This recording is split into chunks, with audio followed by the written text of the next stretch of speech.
That one is the hour. Nobody should look outside.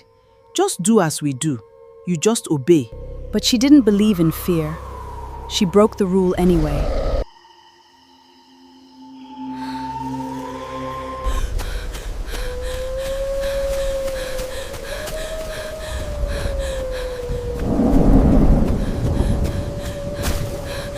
Adaeze Okonkwo had always believed that fear was something other people carried, like luggage she had refused to pack.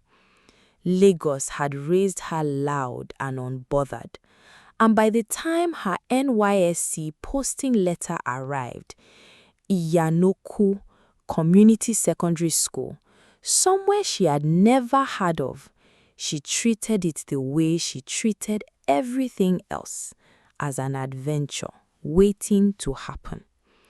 The town sat in a fold of hills, 3 hours off the expressway, past the last functioning network mast, in a stretch of country where the road turned to red laterite and the bush pressed close on both sides like it was listening.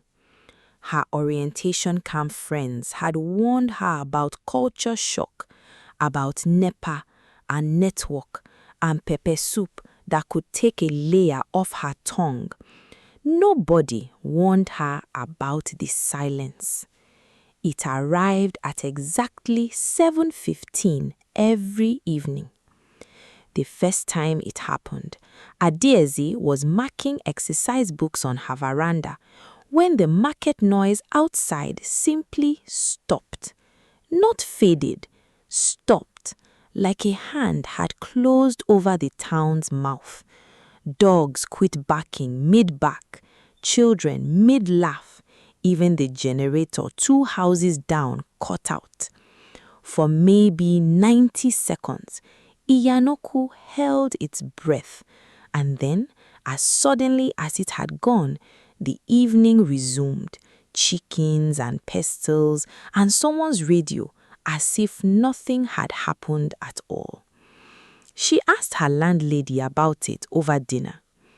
That one, Mama Nkechi said, not looking up from her food, is the hour.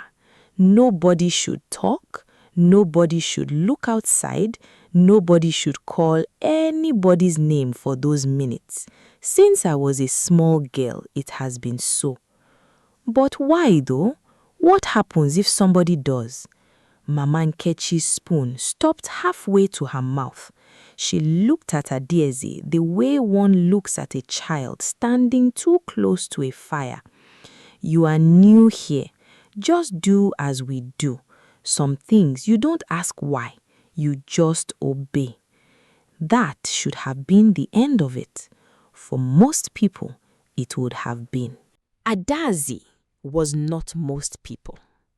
She learned the shape of the taboo slowly, in fragments dropped by different mouths. The fish seller who wouldn't finish her sentence. The school's aging principal, Mr. Adaeze, who changed the subject twice. The old man at the palm wine joint who only spoke after his third god. Piece by piece, a story assembled itself in her mind.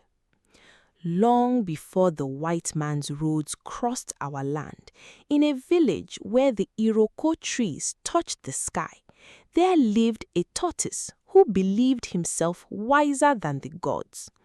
You know tortoise, always with one clever plan too many. But wisdom, they say, is not stored in the size of the head.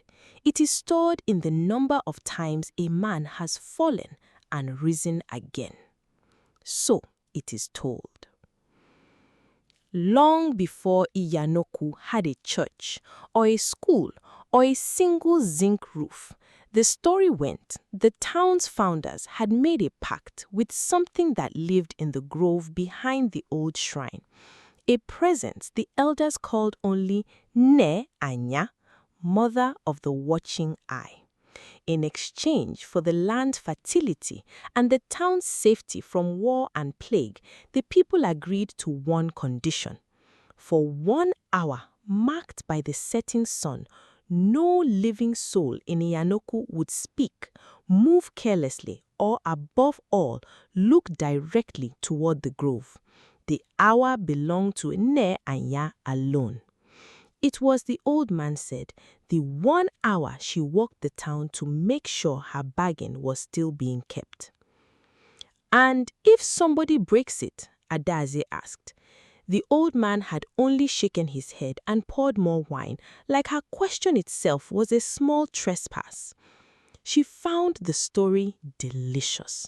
Not frightening, delicious, the way ghost stories at boarding school had been delicious, something to turn over and admire for its craftsmanship rather than believe. 100 years of superstition dressed up to keep children indoors and market women home before dark, she decided. Every village had one. She'd write about it in her NYSC CDS report, maybe. Local column. Her friend and fellow corps member, Toby, posted 2 towns over, was less amused when she told him over a crackling phone call. "Ada, abeg, no be film you dey watch o. Just respect the culture and face your service year." "It's not respect, it's fear," she said. "There's a difference. I just want to see it, the grove, just to see what all the fuss is about." During the hour. "You are mad." "I'm curious," she said, and hung up smiling, already deciding on a Tuesday.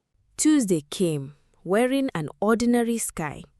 Adaeze told no one where she was going.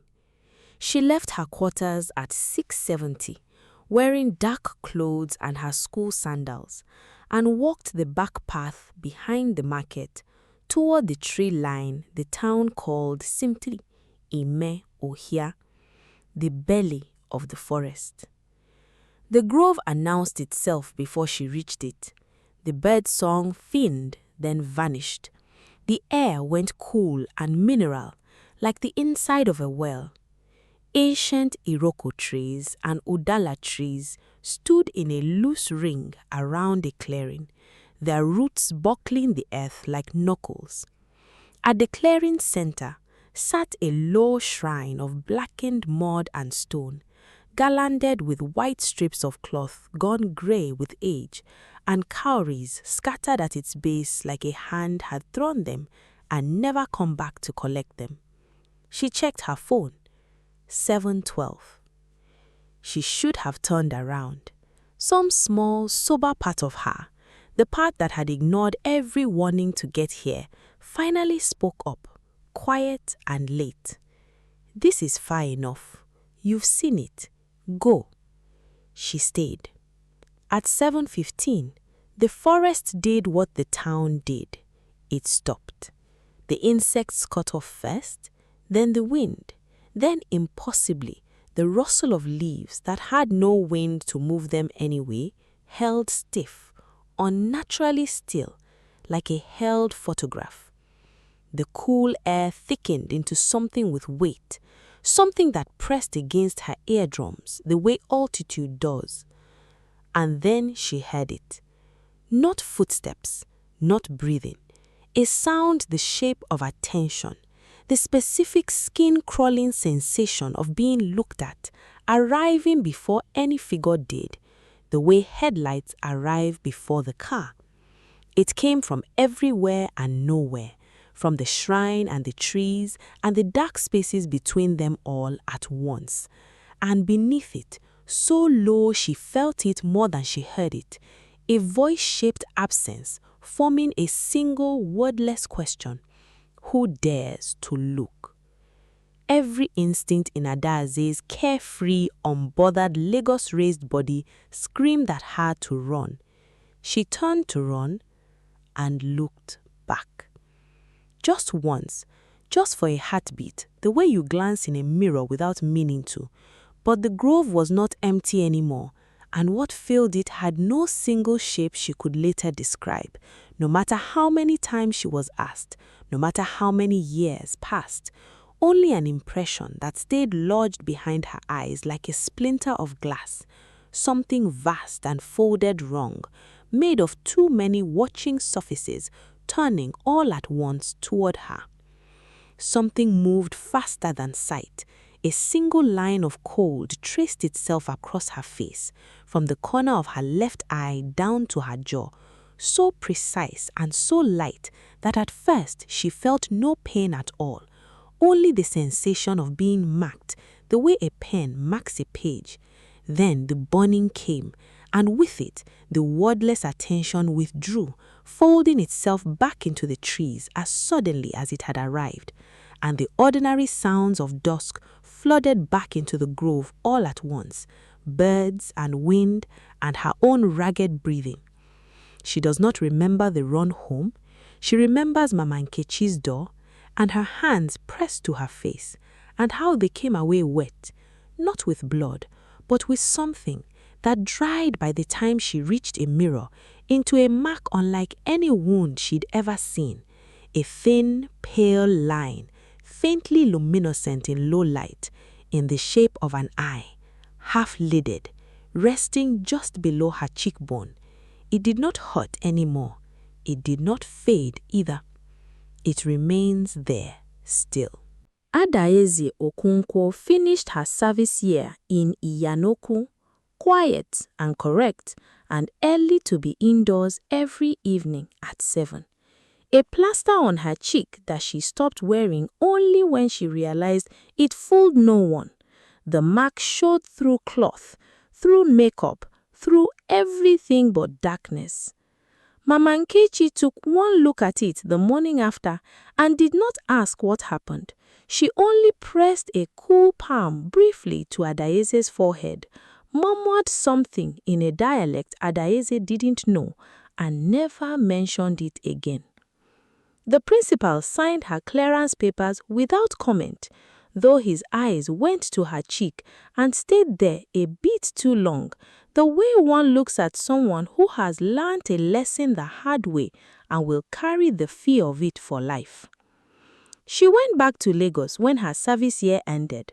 The mark went with her, a hairline eye beneath her cheekbone, silver pale against her skin in daylight, and she would learn on the first night a power outage plunged her flat into true darkness, a faintly luminous when the light around her disappeared completely.